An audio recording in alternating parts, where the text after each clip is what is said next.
নমস্কার। লাহেক আলী এখনও জেলে। তার নামটা নিশ্চয়ই অনেকেই মনে রেখেছেন, আবার অনেকে ভুলেও যেতে পারেন, কারণ বেশ কিছুদিন হলো আলোচনায় নেই। পরপর নানা ঘটনা ঘটে যাচ্ছে। তাই তাঁদের সাথে এবং সাধারণভাবে কি ঘটনাটা এবং কেন লাহেক আলী সেটা একবার বলে নেওয়া দরকার। বারুইপুরে নৃশংস হত্যাকাণ্ড হয়েছিল এক নাবালিকার, এই তো কয়েকদিন আগে। সে নিয়ে হইচই শুরু হয়েছিল, যদিও আমাদের বিখ্যাত ডিম মিডিয়ারা সেটা প্রথমে দেখিয়ে উঠতে পারেনি। তো মেয়েটির লাশ পাওয়া গিয়েছিল একটি পুকুরে। তো একদিনের মধ্যেই সেখানে আরও একটি লাশ পাওয়া গিয়েছিল একজন স্থানীয় মানুষের। দুটো লাশ কেন একই জায়গায়, এই রহস্যের উদ্ধার হয়নি। বহু কিছু রহস্যের উদ্ধার হয়নি, কারণ একজন অভিযুক্তকে স্থানীয় মানুষরা পিটিয়ে মেরে ফেলেছিলেন এবং সেখানেই শেষ নয়, দ্বিতীয়জন যে অভিযুক্ত ছিলেন, শোনা যাচ্ছিল তিনি রাজসাক্ষীও হতে পারেন, তাকে আবার মেরে ফেলে পুলিশ। এ নিয়ে অনেক বড় বড় কথা শোনা গিয়েছিল, সকালে জমা বিকেলে খরচ ইত্যাদি। তো এই সুবিচারের দাবিতে লাহেক আলী আন্দোলন করছিলেন আরও অনেকজনের সঙ্গে, তাকে গ্রেপ্তার করা হয়েছিল। তিনি ছিলেন সিপিএমের নেতা, স্থানীয় সিপিএমের নেতা এবং প্রার্থীও ছিলেন। তো এই যে আমি প্রথমে বললাম যে নামটা সকলের মনে আছে কিনা জানি না, তার কারণ একটা আছে, যে এই নিয়ে আর কোনো প্রচার টোচার নেই, হই হট্টগোলের তো প্রশ্নই নেই, এবং এই নিয়ে কোথাও কোনো রহস্য রোমাঞ্চ গল্প পাওয়া যাচ্ছে না। এই যে 4 জন মারা গেল, একজন নয় 4 জন মারা গেল এবং তাদের রহস্যের কি উদ্ধার হলো কেউ জানে না।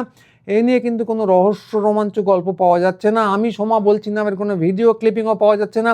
ডিম মিডিয়ায় টিভিতে বড় বড় বিশেষজ্ঞরা, যারা কাকমারা থেকে শুরু করে বৈদেশিক যুদ্ধ পর্যন্ত, এআই থেকে শুরু করে মানবিক কাজকর্ম পর্যন্ত, শিল্পকীর্তি সম্পর্কে সমস্ত কিছুতেই বিশেষজ্ঞ মতামত দিয়ে থাকেন, তারা এ নিয়ে আর কিচ্ছু বলছেন না। এবং টিভি কাঁপিয়ে যে জাস্টিসের আওয়াজ আসবে সে তো অনেক পরের কথা। বস্তুত খবর টবরও কোথাও কিচ্ছু নেই। হয়েছেটা কি হয়েছে, লাহেক আলী গ্রেপ্তার হয়েছেন এবং গ্রেপ্তার হয়েছেন সঙ্গে আরও অনেকে, যাদের নামও আমাদের জানা নেই। অর্থাৎ কিনা সুবিচার চলছে। সুবিচারটা কীরকম? খুনের সুবিচার।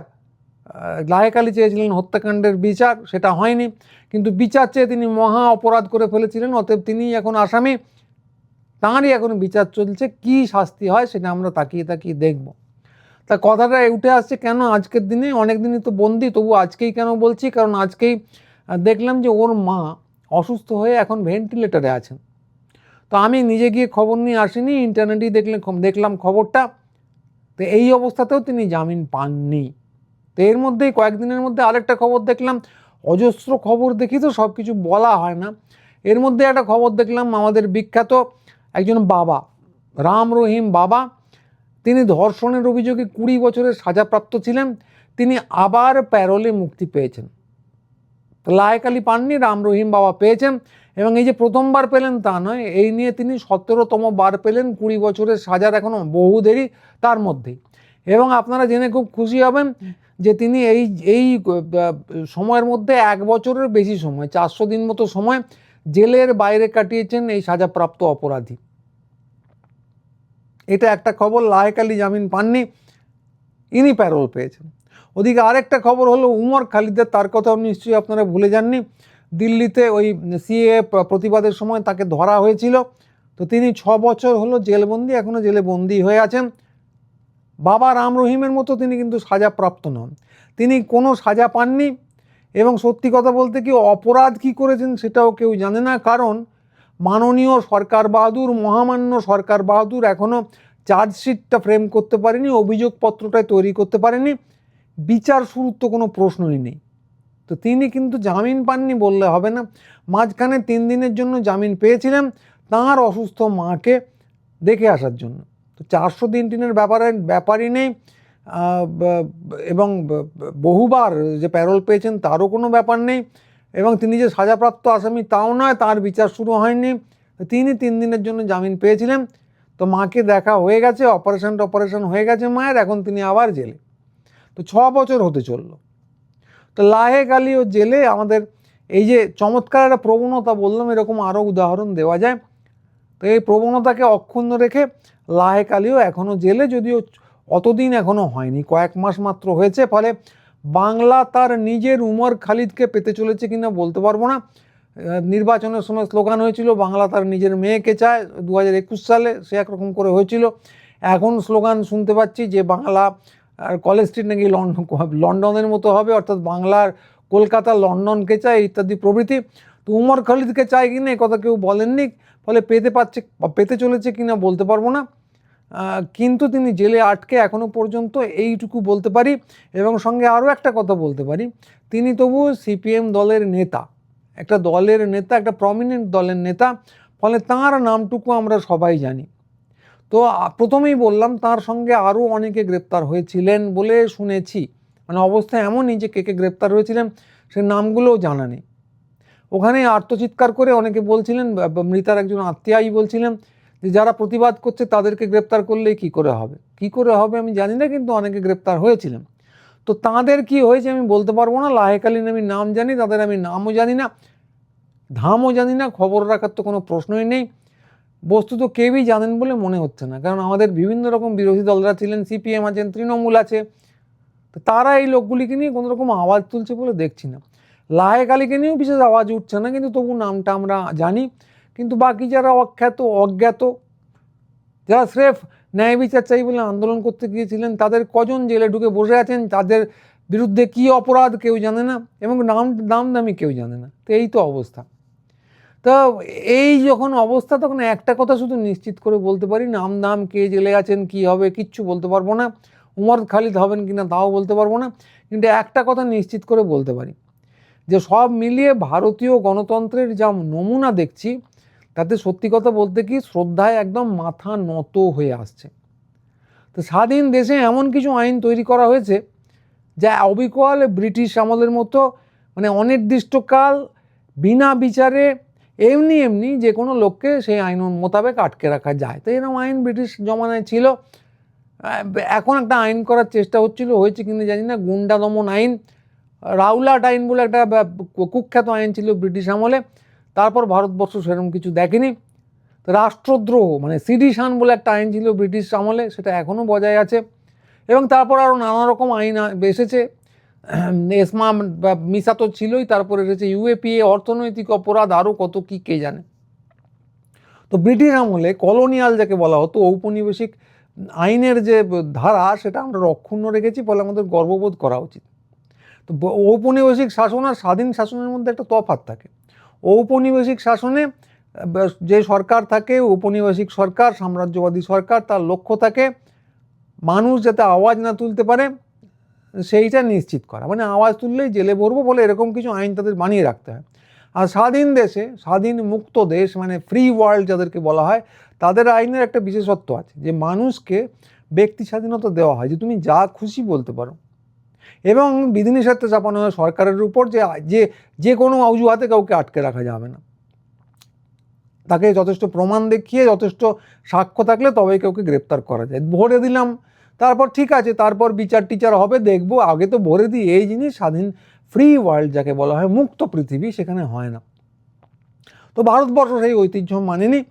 ভারতবর্ষ ব্রিটিশ যে ঔপনিবেশিক শাসন তার ঐতিহ্য মেনে চলেছে, এতে একদম শ্রদ্ধায় আমাদের মাথা নত হয়ে আসে।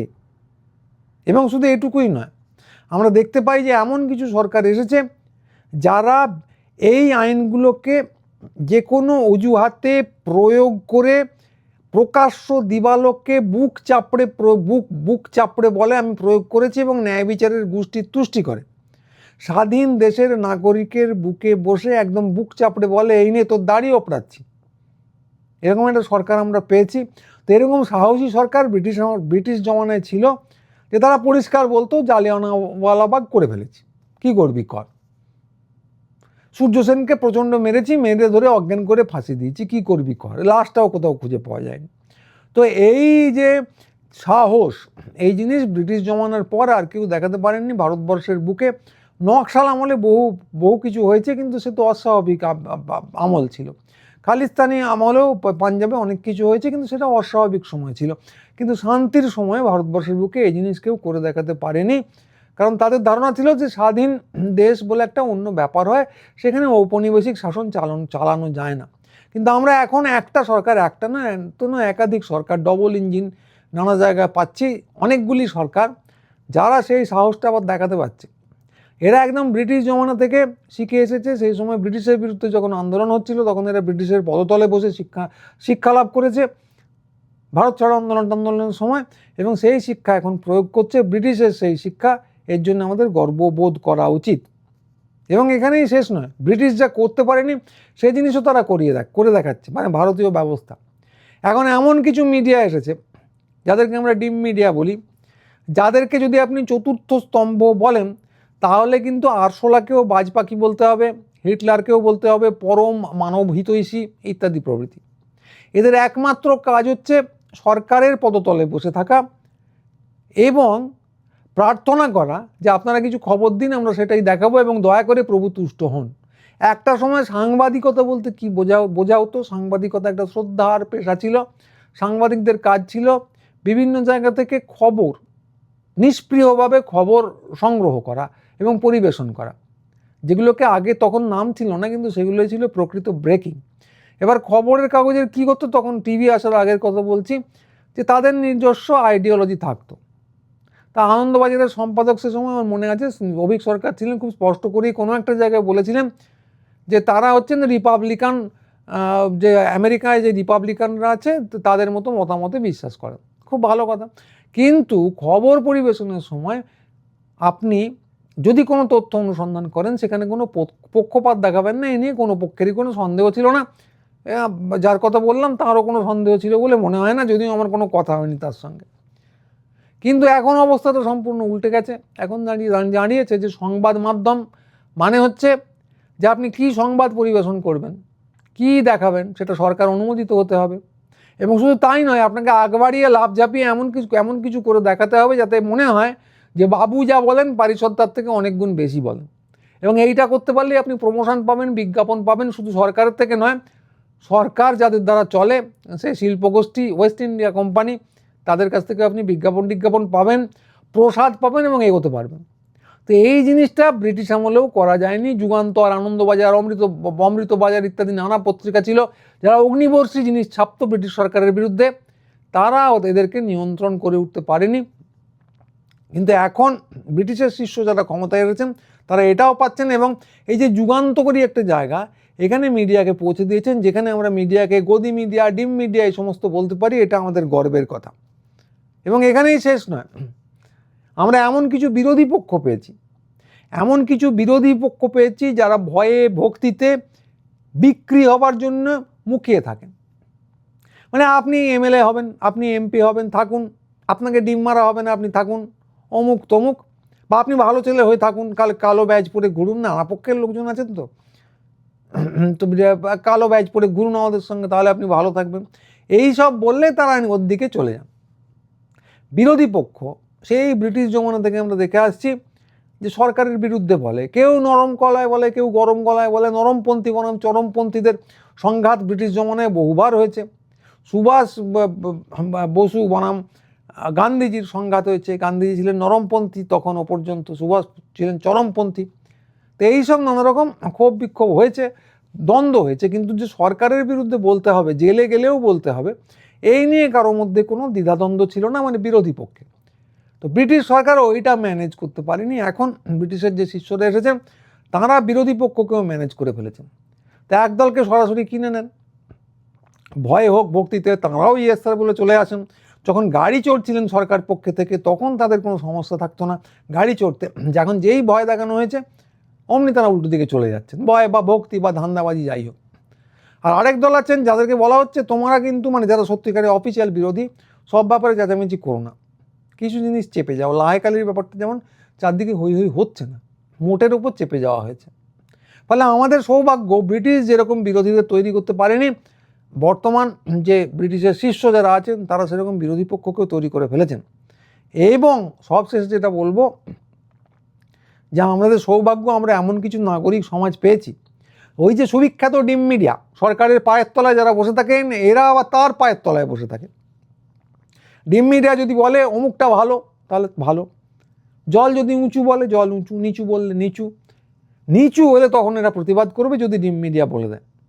ধরুন বাইরে বৃষ্টি পড়ছে, আপনি কি করবেন? বৃষ্টি পড়ছে কিনা দেখার জন্য বাইরে গিয়ে দেখবেন। এরা তা না করে টিভি খুলে বসবে, বাইরে কি বৃষ্টি পড়ছে, যদি ডিম মিডিয়া বলে দেয় বৃষ্টি পড়ছে, তখন এরা হাতে ছাতা নিয়ে বাইরে আন্দোলন করতে নামবে। আন্দোলন তো নয়, মানে ছাতা নিয়ে বেরোবে।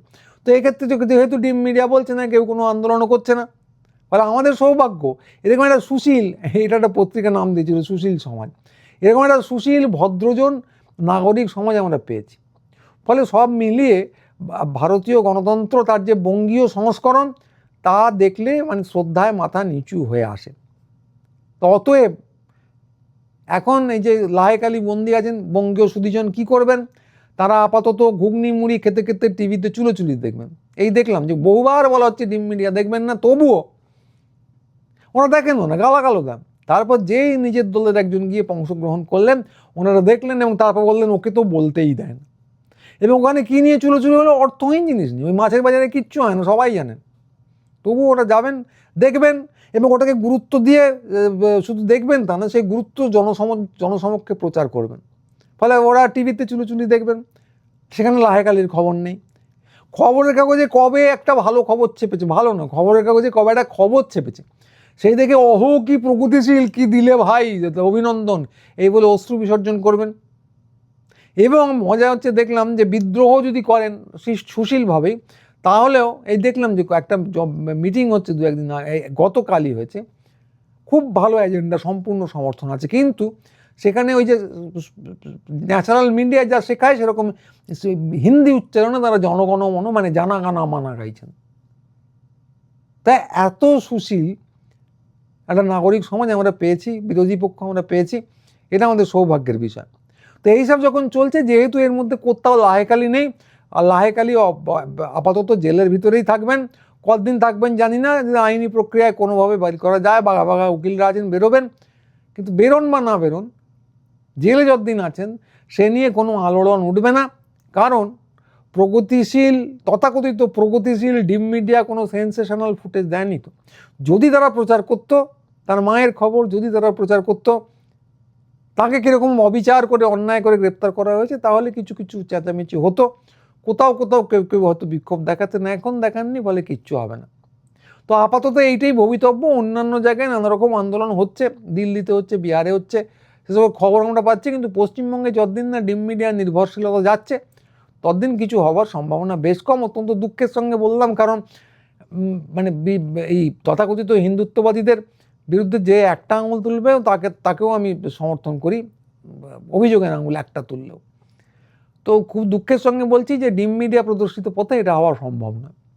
তো এই আমার বক্তব্য। তো যারা শুনলেন, তাদেরও যদি এটাই বক্তব্য হয়, তাহলে অতি অবশ্যই সাবস্ক্রাইব করবেন চ্যানেলটা, বন্ধুবান্ধবদের পাঠাবেন যদি মনে করেন শোনার দরকার। আর রোজ একবার করে গুরু চণ্ডালী লিখে সার্চ করে চ্যানেলে আসবেন, কারণ সব সময় ফিডে থাকে না। ছোট মিডিয়ার পক্ষে থাকবেন, ডিম মিডিয়ার কথা আগেই বললাম, দেখবেন না, একদম দেখবেন না। আর আমাদের সঙ্গে যদি যোগাযোগ রাখতে চান, তাহলে কলেজ স্ট্রিটে পুটি নামের উল্টো দিকে আমাদের দোকান আছে, একবার ঢু মেরে যাবেন। আমি থাকবো না, কিন্তু বইপত্র তো থাকবে। আর আমাদের এর নিচে লিখতে পারেন, এই ভিডিওর নিচে আমাদের সাইট আছে guruchandali.com, সেখানে লিখতে পারেন। চলে আসুন। বড় ডিম মিডিয়া নয়, ছোট মিডিয়ায় আমাদের ভরসা, আমাদের সঙ্গে থাকুন। আজকে এইটুকুই, পরের ভিডিও নিয়ে খুব তাড়াতাড়ি আবার আসবো। সবাই ভালো থাকবেন, নমস্কার।